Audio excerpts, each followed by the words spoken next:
Good morning, good evening, guten Tag, wherever you are. Thank you for joining us on Turf Moorhouse TV. It's a strange one. Vincent Kompany's men travel to Merseyside this weekend for a Premier League match against Liverpool. The Clarets go into this one on the back of a spirited comeback against Fulham, in which substitute David Datro Fofana scored twice at his home debut to ensure it ended 2-2. However, Liverpool have also, well, we won't talk about the Arsenal game. We'll scrap that. We'll scrap that. But no, we have got Liverpool at Anfield. And without further ado, let's bring in the legend that is, the one and only, the absolutely, let's hashtag that as well, the absolutely awesome Josh. How the heck are you, sir? Devilishly attractive, mate. That is how I am. I got myself ready for the day and thought, wowzers. Wowzers in my trousers. But I'm very well, mate. How are you? And thank you for having me. Anytime. It's weird. It's like a role reverse. It's strange. It is very. I thought, oh, how's this gonna go? Like, is this gonna be all right? Am I gonna be able to manage, or am I? I not talk for that long? It'll be good. It'll be good. No, obviously a Liverpool fan for your sins, and also tell people where they can support you. And to be honest, you are the brainchild behind an award-winning podcast, mate. Tell people everything about what they're missing out on, where they can go show their support. Well, do you know what? I have a good team around me, and they make graphics to tell me things because I don't remember anything. But we have the Absolute Football Podcast, the award-winning Absolute Football Podcast, the best football league podcast, not non-league, best football league podcast. But we run live 8:30 Mondays, Wednesdays. This evening is the absolutely WSL show on at the moment, and then on Thursday we do absolutely lower league. So it was it's a podcast that we created just to give a fun, family, inclusive space for people to talk about football. We're not clickbaity or chasing headlines or saying stupid. Well, I say stupid things, not saying out there things just to get attention and to get views. But it's just somewhere safe for people to talk, have a viewpoint they can put over. So for everybody, it's all inclusive and somewhere fun to be. And that was the plan, which is why we're fortunate to have somebody like yourself part of the team, so we can have fun talking about football. But if you want to follow us, it's Absolute Football Podcast on YouTube, and just put it into Twitter. It'll show up. It'll show up on Fine, Spotify, Amazon, all of that jazz. But thank you very much for allowing me the opportunity to tell all of your people about that it exists. No, honestly, anytime. I was honoured to be asked to come on. Really am. It's to be a member as well. It's just outstanding, and I look forward to how much the trajectory of The Only Way Is Up, baby. You and me now. It's in my head. I couldn't get it. I thought, do not sing it. Do not sing it. You're going to sing it. You're singing it. It is. I don't know what this is. I mean, we sing all the time. That seems to be the one reoccurring theme. I think it was Spice Girls. We did Spice Girls on this Monday. Yeah. Right, Colors of the World. I think I've done Bohemian Rhapsody. You Are Not Alone by Michael Jackson. I've done Bobby Williams. I've done a bit of Take That. It's always a nice little sing-song. No, people can go check it out though. The YouTube link to Absolute Football Podcast is in the description of this video if you are watching on YouTube, so go check it out. Also, the link to Josh's Twitter, X page, whatever you want to call it, is also in there as well. So go and support that beautiful man sat right there. Couple of comments before we get into it. Doug, who I've just been on Doug's podcast as well to literally speak all things Burnley regarding this game. So long time no speak, my little Scottish friend. Hope you are well. Martin, hope you're well and you wasn't tired out. I saw you in Primark earlier when I were in town doing some shopping, and you're not getting away that easy. I spotted you. You look like that man who was painfully in town because he was forced, which happens quite a lot. However, I won't say too much. My missus is in. Mr. Burnley is in. Good evening to your good self. M. Mac is in. How you doing, Mac? He says, evening, Dan. Hope all is well. It is good. And there she is. My milk of magnesia. Kate, she is in. Hello. How are you, you beautiful woman? And I'm asking you how you are, even though I know you're all right and you're upstairs. So, she's a honey in your porridge. She is. Cream in your milk. But yeah, everyone's good. Luke, how are you doing? The True Red Forest fan. Hope everyone is good. Everyone's saying hi to everyone. Yeah, evening to Helen as well. Hope you are well. Hope everything is going well with yourself. And it's all right. It's all right if you didn't, mate. Stealth mode. I was in stealth mode. When you're in Primarily, I don't think like other blokes. I mean, we're like that in Oh yeah, shopping. That's how I exist, shopping with the wife. that and the fact I was wearing a frock and a wig. But either way, we don't say, we don't tell, we don't tell, do we? But no, hope everyone is well in the chat. Thank you as well to everyone who's become a member of the channel as well. Really do appreciate that. You're all absolute legends, and thank you for your love and support in helping us get this channel progressing to where we want to be. Which is a massive thank you to you guys. I'm just a guy behind the camera chatting shit about football. So yeah, thank you for joining along. Right, let's get into it then. Let's get into it. You know what? I'm sorry, I'm gonna have to ask it. What happened? What happened in that Arsenal game, Josh? Do you know what? It happens. I think it does happen. It was a weird one. I'll be honest.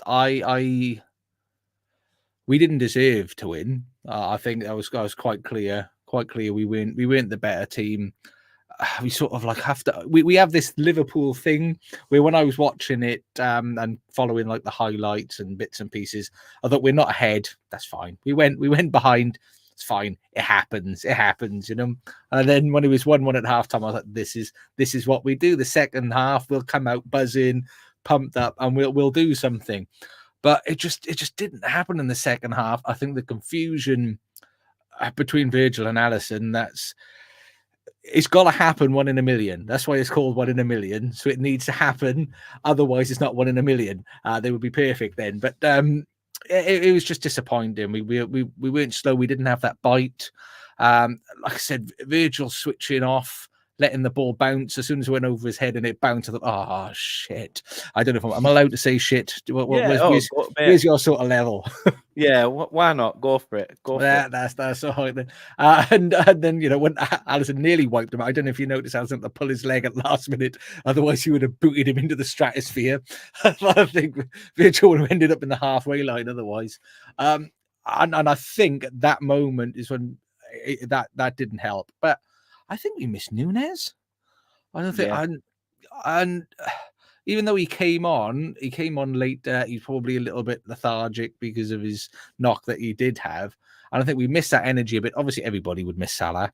Anyone would miss him. I miss him. He doesn't even live with me, and I miss him. And so I think we missed him. But with Nunes, what he stretches the play and he gives that unpredictability. And every time we've done well against Arsenal, because the last couple of times we played, especially the last time, we struggled a bit then.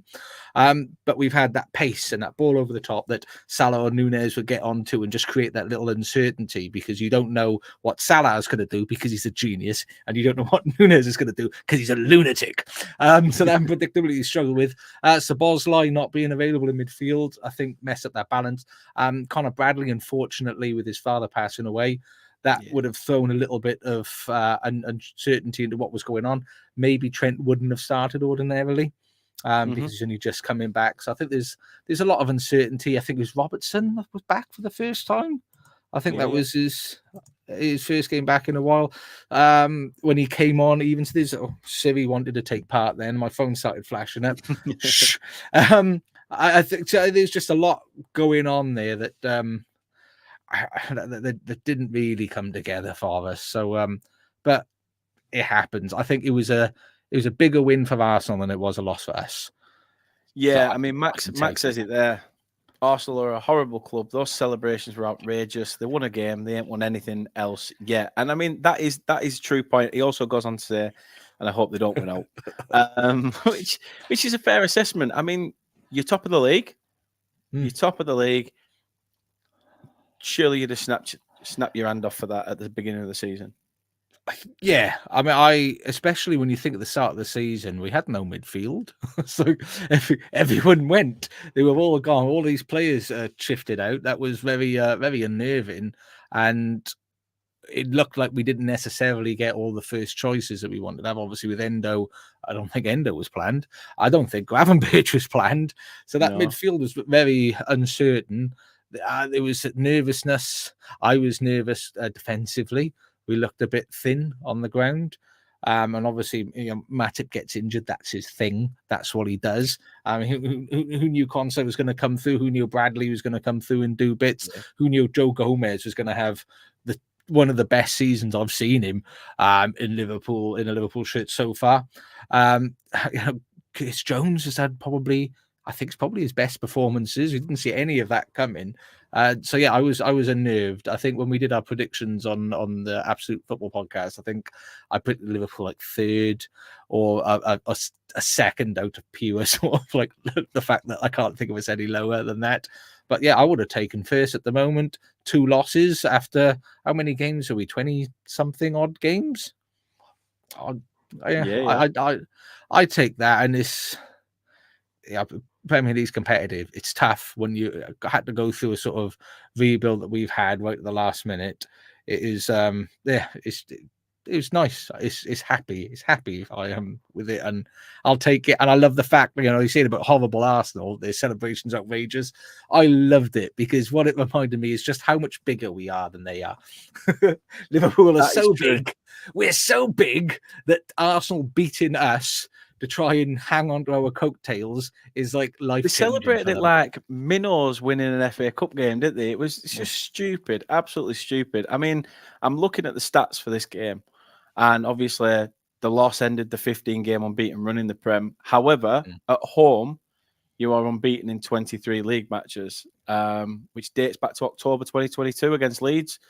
That said, the last team to come to Anfield and break unbeaten records was Burnley.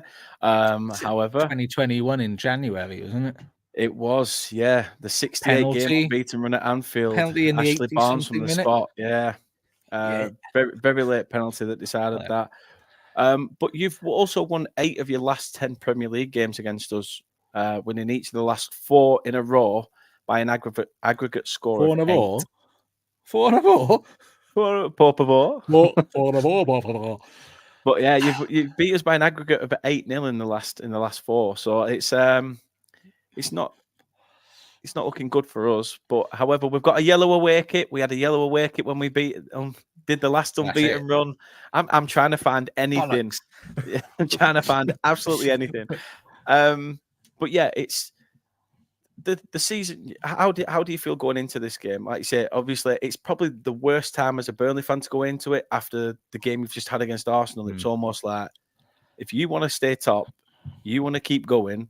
This is a long season. This is where you need to show your cojones and get back on the horse and ride again. Yeah, I mean, if I was a Burnley fan, I'd be really upset that this game's happening now because it's not just the fact that we're coming off that. All right, mate. We've got Arsenal next weekend as well, so don't worry about it. We're used to these thrashings right by now. Them. But I mean, what we've got? I mean, Trent will have a bit more fitness under him. Salah's been in the gym all week taking photographs. He could be at the very least. Yeah, he could be on the bench at the very least. Nunes will be fit to start. There's rumours Thiago could be ready to go. We've got more options. The only I'd say the saving grace is Konate's not there, obviously because of his suspension for I think the second yellow was. I can live with that questionable first yellow card, but we got Quansah's come in and doing bits, and if he's not there, Gomez could play in the centre back, and Robertson's back as well. So it's that would be my biggest unnerving time if I was a Burnley fan. But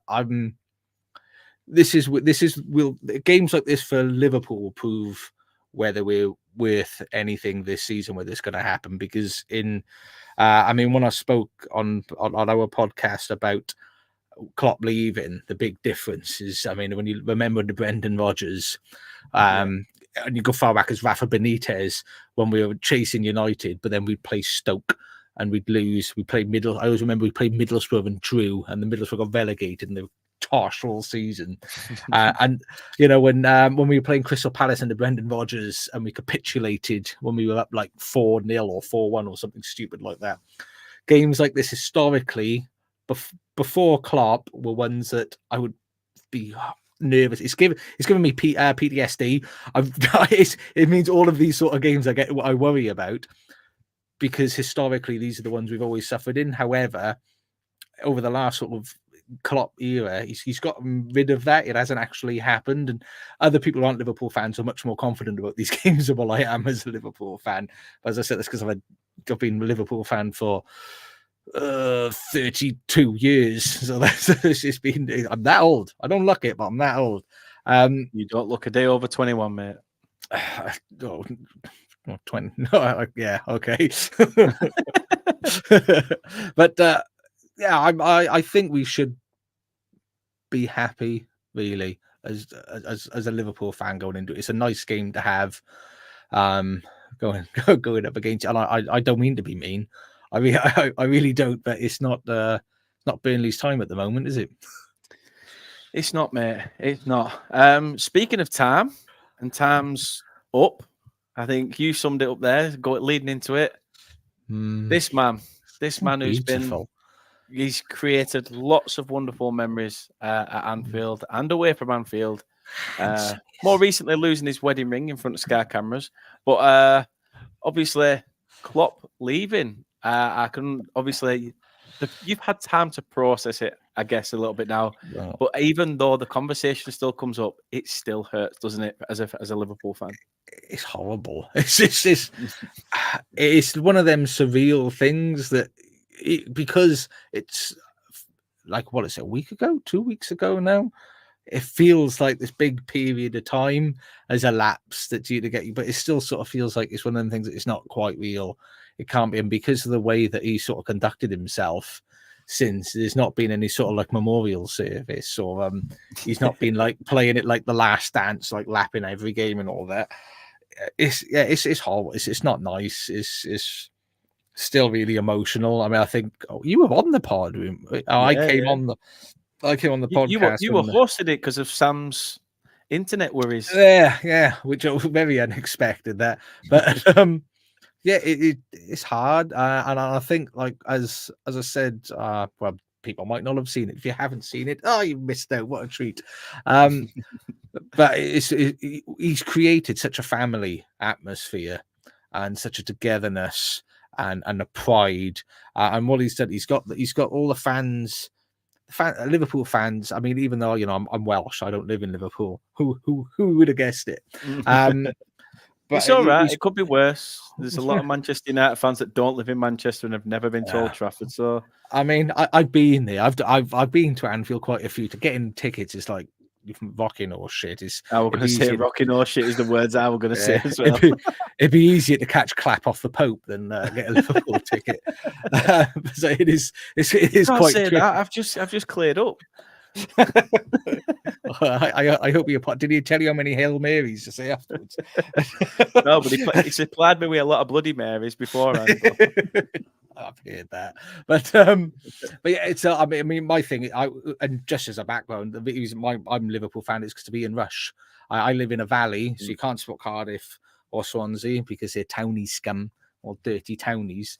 So it was Ian Rush was my driver there. But he's created this family and a sense of pride and togetherness, which we haven't had in a while. They've always had that with the fans, but there's not been that pride in the performance. We're proud of the club and what we were and what we have been. But it sort of fell away a lot, with Gillette and Hicks. I think in the 10 years before Klopp came, 5 of those years we didn't finish in the top 4. I don't think we finished in the top 5 out of at least 4 of those 5, and we'd be up and down, we'd be yo-yo, and it'd be horrible. And what he's done, he's won everything. I think he's the only Liverpool manager to win 7 trophies. His win percentage rate, I think, is higher than any other Liverpool manager. I think is in the high 60s. He's the only manager to have over 70% win rate for 2 seasons. I think only one manager in the Premier League era has performed better than him in regards to the points over the period of time that he's been at the club. So he's created this big, beautiful feeling around the club. I mean, there'll be people like myself who, my boy was born. I think my boy was born on the 12th. I think Klopp, his first game in charge was 3 or 4 days after my boy was born. It was at home against Spurs, 0-0 draw. And I sat there with my little boy in my arms, and knowing Jurgen Klopp from the work that he did at Borussia Dortmund and Mainz, being happy and excited that me and my boy are going to get to share this period of time together, because I knew Klopp was like a longevity guy. He's in there for a period of time, and you knew he was going to create that togetherness, and you've had that feeling, and that's what it feels like. It's been ripped away. You've had this family connection, this beautiful togetherness. You can see it with the players, the way he interacts. I always laughing, and that beautifulness and that sense of pride, performance, winning things. We become a team that are feared now, whereas under Brendan Rodgers and Roy Hodgson, remember that happened. A wicked boy. A team that people wouldn't fear playing us, but whereas now people fear playing Liverpool, and they fear us. Fear coming to Anfield, they fear us coming to their ground, doesn't matter who it is, and that's going now. It's scary. It's scary. It's sad, but it's scary. It's scared. It is. I mean, you said about the replacement. I think you said it on the Absolute Football Pod. And guys, I will tell you again, go check it out, because you are missing out if you haven't already. Please do go support it, because you'll see this face and that beautiful face right there as well. So please do go check it out. But I think you said, as much as he had an affiliation with the Blues, you wanted a man like Carlo Ancelotti. I thought as a holding pattern, I thought it'd be, because ultimately at the moment Xavi Alonso's a front runner and he's doing beautiful things at Leverkusen. My nervousness is he hasn't done a full season managing at a senior level yet. He hasn't done that, and that's my hope was always that Klopp was going to see out his contract. And I think Klopp's contract runs until 2026. Xavi Alonso's contract runs till 2026. And I thought, isn't that beautiful? I thought that'd be beautiful symmetry. and my he's just, I thought you'd be a professional, steady hand at the tiller, because I mean, Don Carlo, he's won everything. And repetitively. He's not just done it once. He's not a one and done. I think he's the most successful football manager in the Champions League, in regards to the number of times that he's won it and clubs he's won it at. And he's good. He's smooth. He speaks well. His tactics are good. He can manage different teams at different levels. And I thought if he came in for at least even a season, 2 seasons, because he's 64, I want to say 64. Do 2 seasons. And then hopefully by that point, Xavi Alonso would have proven himself and he'd be able to come over. But it's that blue association that sort of kills it off. Really, it makes it, because as much as I'd like it for him, it might be petty. That association kills it. I couldn't accept it. If it happened, it wouldn't sit right. It wouldn't sit right. Wouldn't feel right. And that's just sad. That hurts my heart, because he's a good manager otherwise. And then I've just seen Jamie Carragher. No, you're all right. No. I think he's more blue than Carlo in it, to be fair. In theory, I think Carlo, I don't know why he went to Everton. I think it was just a laugh. It was a strange move, that, weren't it? I bet he earned some proper dollar there. And he probably thought, we're doing a shit anyway. People are not going to expect anything because his team's rubbish. Worst case scenario, I'm going to earn a lot of money. The owner's going to pump a load of money in, because it was the big signing that they brought in. They brought in a from Real Madrid, wasn't it? They brought in James Rodriguez. Yeah. They brought in James Rodriguez, and he's probably thinking, awesome, I can just come here, spend loads of money. No, do you know what? He will be available soon, but he should go back to the retirement village. Get back down to Brighton and walk the coast. The only line he should be walking is the coastal line in his retirement village of Brighton. But I don't know why he went there, and why were Everton fans surprised when he left for Real Madrid? Why are you surprised? Everton. Live in the world, people. Live in the world. Exactly. But, I don't know. Who knows what's going to happen? It's scary. And we've got no director of football, no sporting director that's going to be there, no head of scouting or anything like that. That's all gone. So there's no structure that anyone's going to be coming into, which is why I think I've seen FSG trying to appoint those roles first, but scares me. Left it far too much. But what's Bushman John starting a good debate as well there, you know? Yeah, chicken korma better than chicken tikka masala. It's not a real curry though, tikka masala, is it? It's made up, is invented in Scotland. Not even real. Not even real. It was invented in Scotland. At least korma's got his roots in Asia, in Asian food. True. I love how you've just upped the debate. You've just upped it. You just added levels to it. Love it. Deck, yes. A few weeks back, I was in the bridge. So if you ever see me in there, just say hi. Ass. Or feel free to pour. Here's one on me. He loves an ass tap. That's what Ben loves. I do. Anything on tap. Ass tap. Right there. I thought Dutch beer. That is Dutch beer. Can you get it on draft? Renee, how you doing? Long time no see. Hope you are well as well.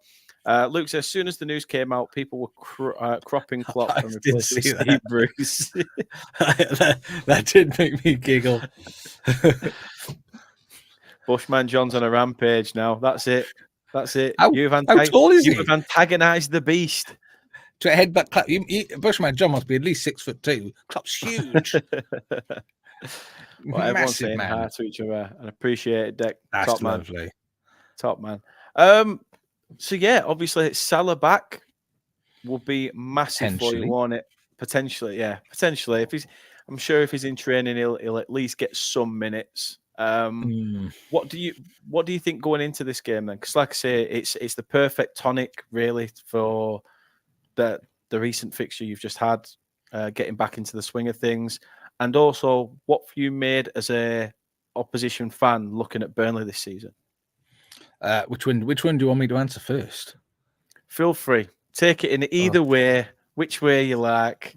I mean, we'll cross swords. I mean, we've got the juvenile together. It all starts with an ass slap.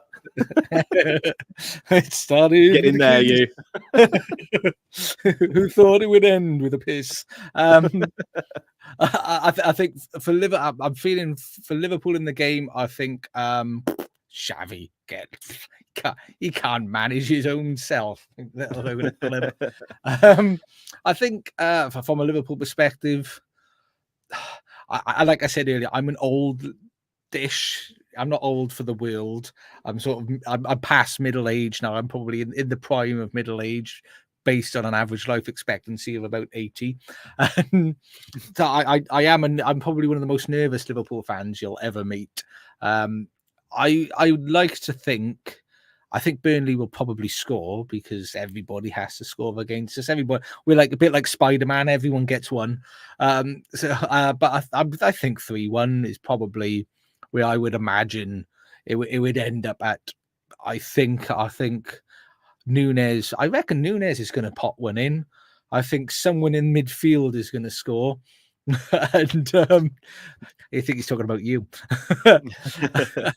I think Nunes will get one. I think someone in midfield, and then either Trent or Salah will score the third one. I think that's my feeling. That's how I feel. But looking on at Burnley, my heart hurts for you, for Burnley fans, because to go from what you must have been like last season, celebrating all that good football, all those good performances, all those wins, so many goals, to this season just getting battered everywhere. I think do you know what makes me a little bit angry actually is Vincent Kompany just stubbornness, to stubbornly do you do what you always do, you get what you always get. And it is a little bit like when Norwich got promoted playing a certain style of football. People got to take into consideration that you can't always do that. You can't make wholesale changes. If you make too many changes, you're going to disrupt everything, because a lot of the time it's that spirit and togetherness that gets people up there. So you swipe out too many players, you're going to lose that spirit. You're going to lose that togetherness. And And you've got to accept it's a different league. You can't play high lines. Trying to play from the back just pisses me off when you can't do it. If you've not got the players to do it, or you're up against an opposition that you can't do it against. And that's my one sort of thing that gives me confidence, is that I'm pretty confident Burnley will try and play high out from the back and like a bit of passing football, because we don't play nice passing. We'll just smash it over the top and leg it. That's what's going to happen. We're going to have Trent, McAllister, probably Curtis Jones, and have all of these guys that are just going to slap it over and just run onto it. And I mean, what's he saying? I attack someone can't. Yeah, I definitely think Burnley will score. I'd be surprised if they don't score. Really, really surprised. But the thing is, because of the speed, the pace that we play at, and the legs that we've got, I think that's where we'll push it. And because Vincent will try and be like, yeah, we're going to play beautiful football. We're going to try and play it right.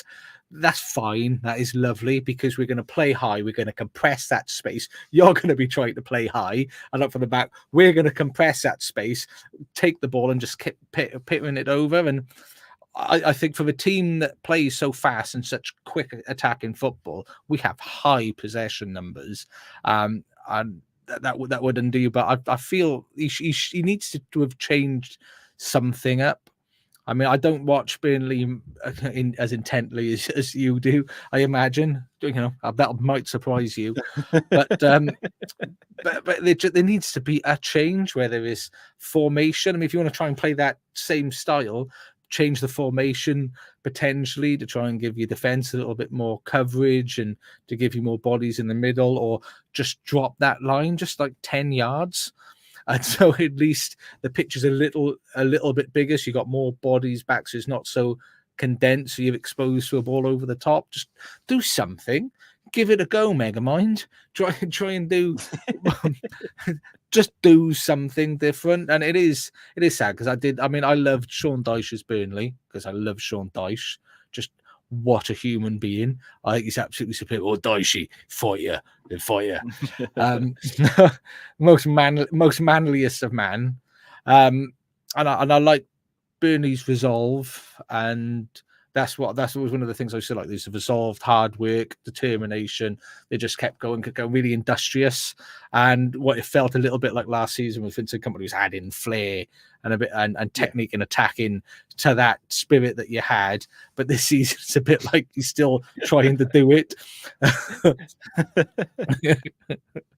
I'd take Crouchy any day. He's a hero, and he used to do the best bicycle kicks I've ever seen in my life. See all these legs and limbs flailing everywhere. But it must be hard, mate. It must be hard as a Burnley fan. I mean, we haven't had a huge chance to sort of talk about it, but I'm interested in how it must feel for you as a Burnley fan, and how your thoughts are coming up against us at the moment. It's strange, because, like you say, you've gone from completely playing boring football, we can call it that, boring football, but it got results. Necessary football, mate. Yeah. You had to do the hard yards to get the results. And don't get me wrong, some players will kick up a stink and go, well, you're alienating my game.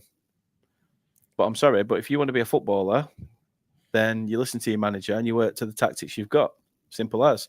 I understand that you might have more to your game than what you're offering, but we need you to do this job. You know, it's just like when we go out to work, you know, solar panels, mate. That's all I'll say. Solar panels.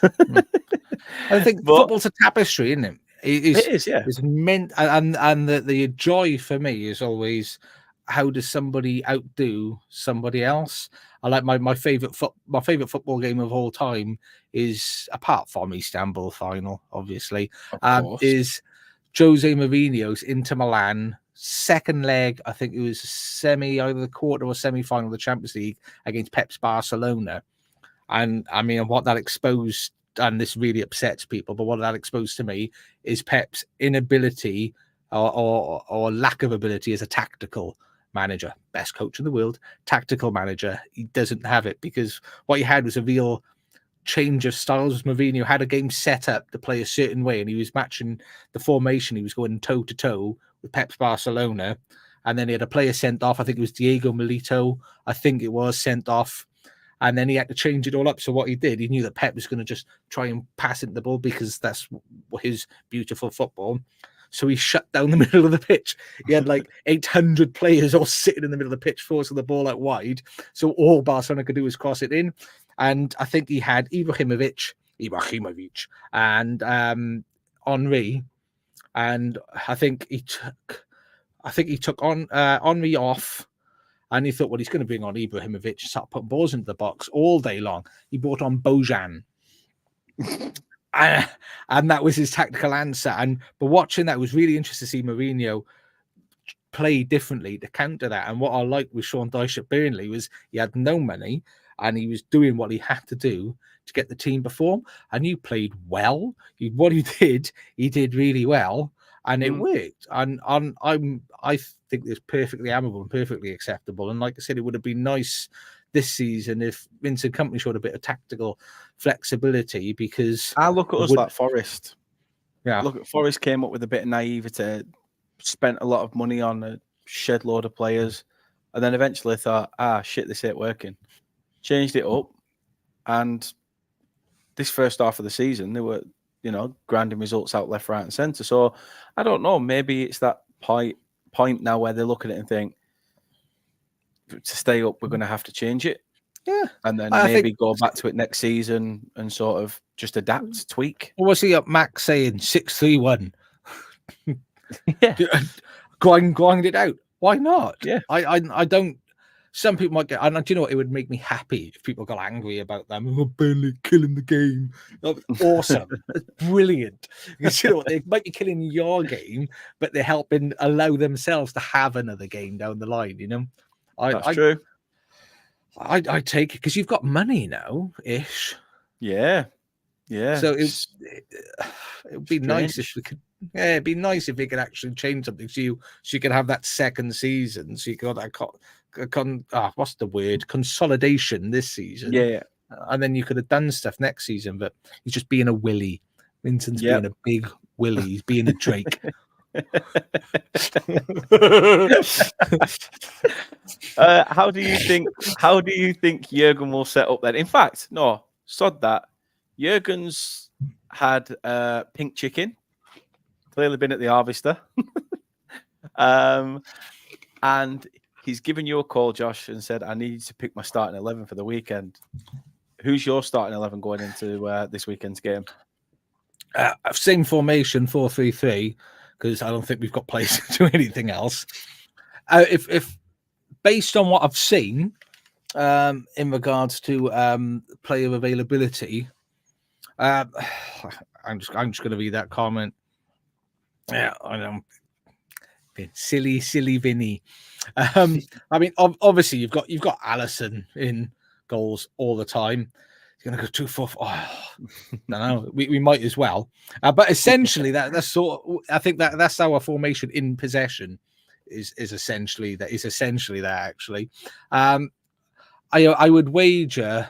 It's going to be Trent at right back. I think it's too early for him, really. I don't think he's quite ready, but I don't think. I mean, his dad passed away last week. Such a young lad as well, isn't it? Do you know what? It's been a whirlwind past few weeks. Like he's grabbed his first professional goal in the Premier League. He's managed to, break into the first team. Then his dad passes, and your emotions must be up his arse.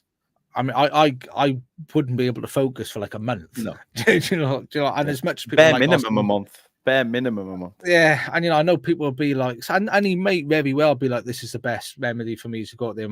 This is what my dad would do, and that might be the case. But yeah, I mean, Klopp has already said you can have the time he needs, and that's one of the other reasons why I love him. He's so lovely.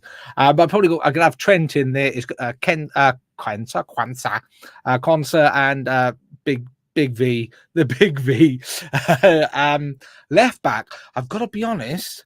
I would want to stick with Joe Gomez because he's just been doing so, and I've loved Joe Gomez ever since he's come. I've been willing him to do well. So I would keep him at left back, and then at least you've got Robbo to come on because I think he needs to build himself up. But yeah, if we had won against Arsenal, or at least drew, I would have started him. But I think when we want that win, we just can't. Midfield, I mean, McAllister's going to be that sort of 10-ish. I like Gravison. I like Gravenberch. I love Gravison. Not to play anymore, though. I like Gravenberch. I think he needs time. He does need time, but he didn't have a brilliant game against Arsenal, so I would have to go for Curtis Jones and Endo in there. And then put Diaz, because I'm working on the principle that Salah probably isn't quite right. I'd be going for Diaz, Jota, the plotter, and Nunez. I reckon that'd be fairly close to what I think it will be. The only difference might be dependent upon Salah's fitness, I reckon. Because or Harvey Elliott might come in instead of Endo. But if he does, that means he's going to drop McAllister back. I don't want to do that. No, it's too good. So then, back at Anfield, like you say, unbeaten in over 20 games. Score prediction. I mean, I think, as I said earlier, you're going to score. I'm pretty confident that Burnley will score. I don't. Does anyone do goals for you? Does anyone score goals for Burnley these days? When did we last have a goal scorer? I thought you gave up scoring in football matches. Yeah, we did. Overrated. At the moment, we're like Great Britain in the United Kingdom in the Eurovision. It's nil point every time. But no, I don't know. I mean, there'll be someone who gets on the score sheet, just plucks up from nowhere. Nobody expected our defender to grab a goal against Manchester City. I mean, he must have had a nosebleed being that far up the field. But you know, this is Burnley. The goals can come from anywhere. It's just we have a lot of chances. We just can't finish. That seems to be our issue. I mean, you'll get a goal, but I think it's going to be 3-1. 3-1. Midfielder scoring, probably Nunez or Salah or Trent. I think those people will be in there involved. So I think it's going to be a 3-1 home victory for Jurgen Klopp's Red Army. LA. Are we allowed to say that because someone tried to trademark it? Really? Did you not see that? I'm not sure if that is a recent or an old thing, but yeah, apparently some little fan group tried to copyright LA. Wow. And I know. I only saw these people on Twitter are lunatics and were just digging at some Liverpool fans. So it might be old news, but pathetic. I mean, Helen, as a Liverpool fan, has said we have to do better than Sunday and show some response to that defeat. So again, goes with your score prediction, 3-1. Mr. B, obviously, Burnley supporter, Liverpool 4, Burnley 2. So he's just giving them an extra one each. Not beyond the realms of reality, is it? And Matt doesn't think we'll bag, but thinks Liverpool will give us a whitewash and clean us out 3-0. Well, do you know what? Even Norwich scored against us in the FA Cup. Yeah. So we can see the problem is that certainly in the second half we just smash the shit out of people and just come at you. And that's what I'm hoping. I'm hoping that everyone's going to come out and come at you. I think there's going to be at home after that performance. I think it's going to be scary. I think it's going to be one of those games where we have like 47 shots and like 30 on target. And your goalie's hands are bleeding trying to try and save on the ball. And by the end of the game, he's fetal, crying like in the back of the net. I really hope not. You know what? I'm going to do something I've not done in a while because I usually do played for both clubs. However, upon researching, there's about 5 or 6, and half of them. I mean, I think I've heard of Peter Kipax. The others, not so much. And like I say, Danny Ings. That's it. End of story. History gone. The man with no neck. So I'm going to go with something I used to do, which I haven't done, and I haven't got the edits for it now, but I still have it saved as a note in my phone. So we are going to do it. So we have got this or that, just a little game that basically I will read you 2 options, and you just have to give me which one you prefer. So It's it's not sexual, simple. is it, this game? No. Definitely not. Definitely not. That's off camera. I'm going to say because it's you. Oh, we are after 9 now, aren't we? So we passed the threshold. No, so we'll start off nice and easy. I say nice and easy. Basically, who do you hate more, Everton or United? Probably United. I don't hate Everton. Pity them. I pity the fool. I pity the fool. I pity the fool to play in blue. Yeah. Netflix or YouTube? Netflix. Work hard or play hard? Does anyone say work hard? I don't know. A lot of people probably say work. There is a lot of people that say work hard because they say if you don't work hard, you can't play hard. Nah. Work smart, play hard. I like your thinking. No. Premier League or Champions League?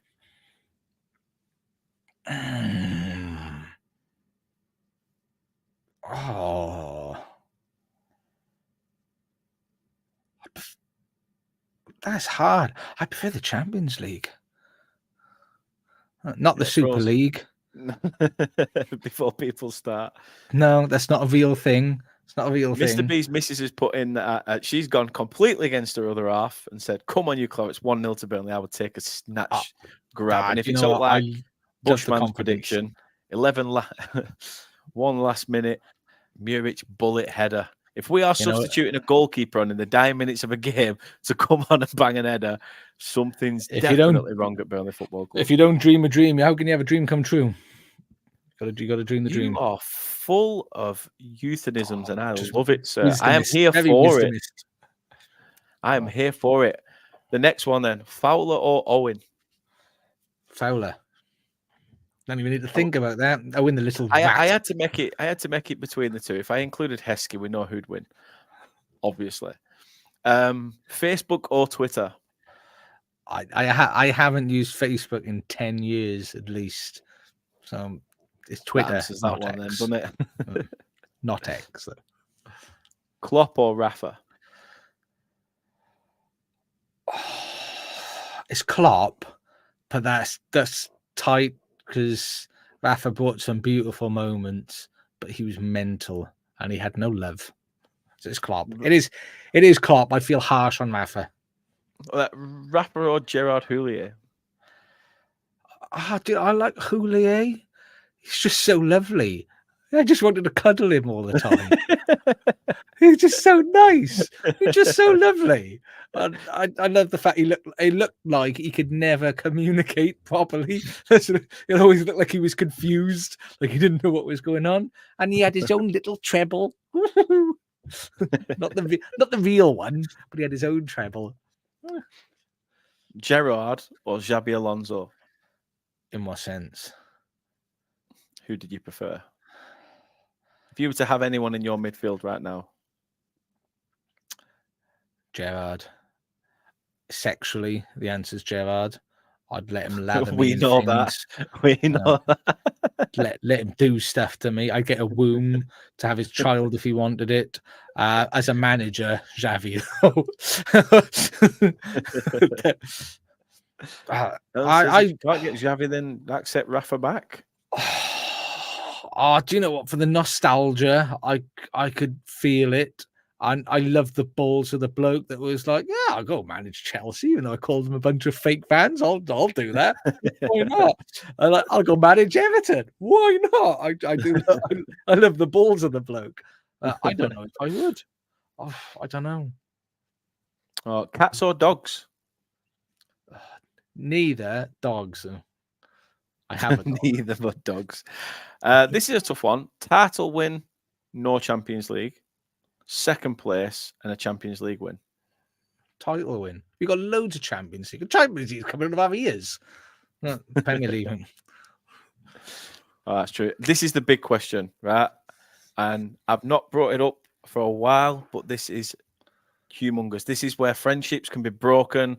This is where relationships can end.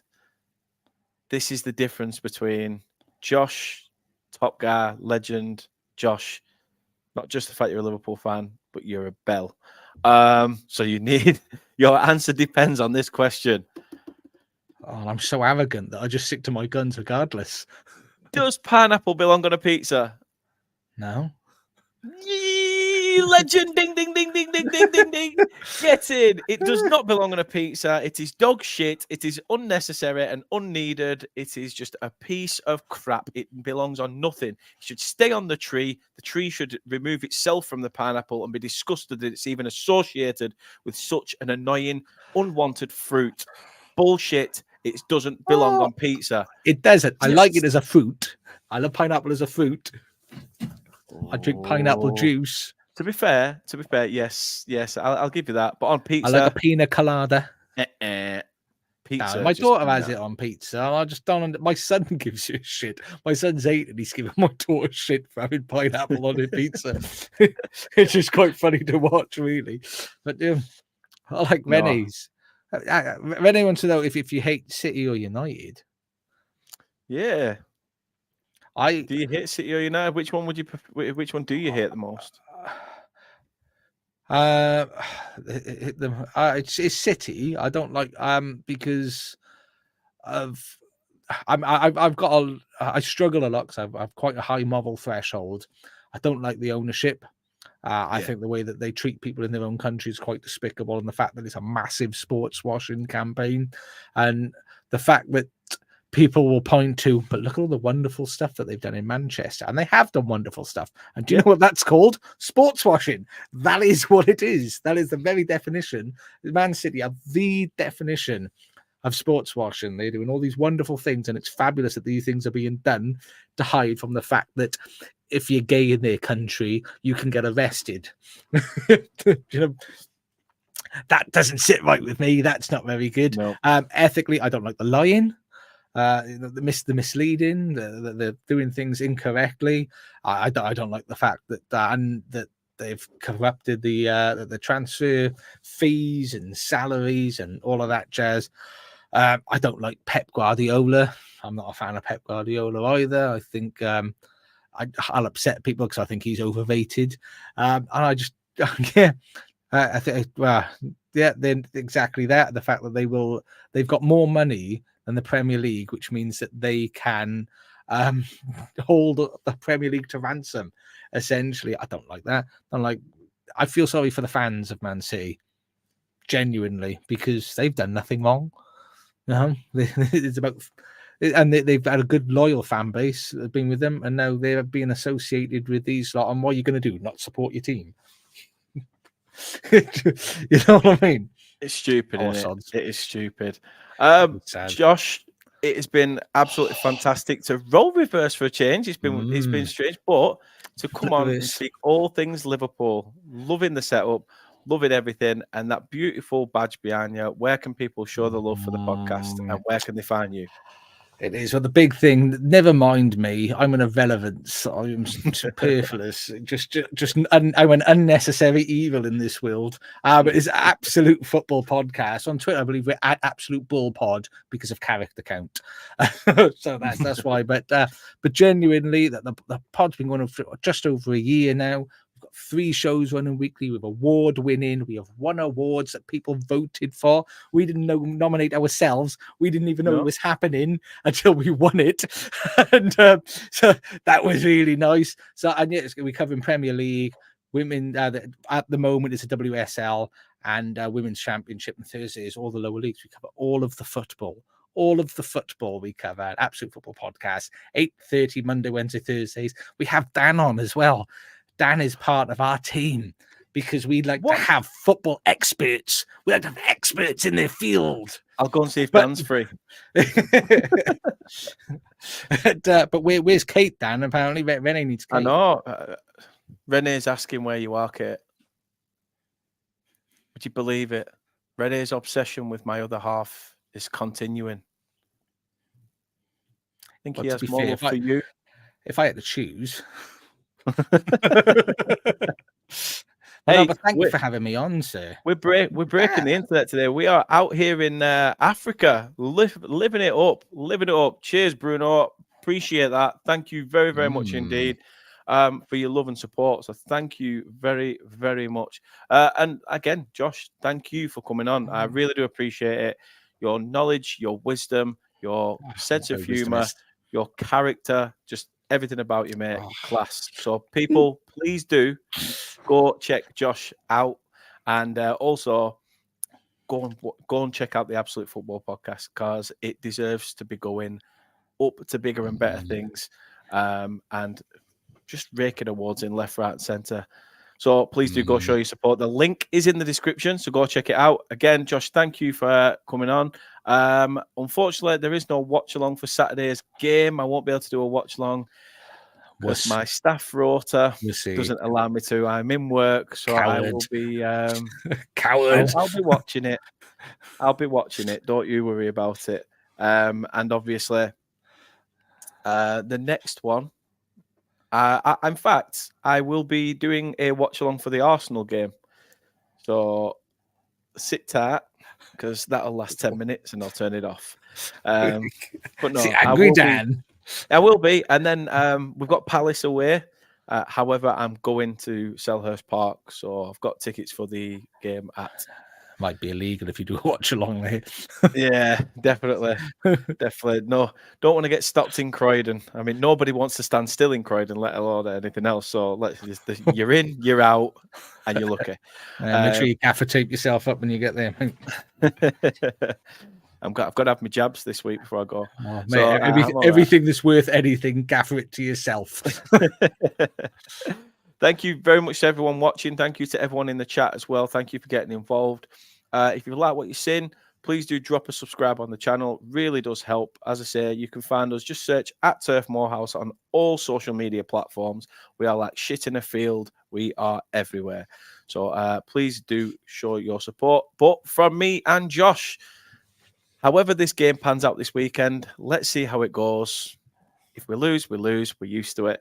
If we get anything, let's just brag about it to our workmates for the rest of the week and enjoy it, because it's Arsenal the week after. However, take care, all the best, and speak to you guys soon. Up the Clarets.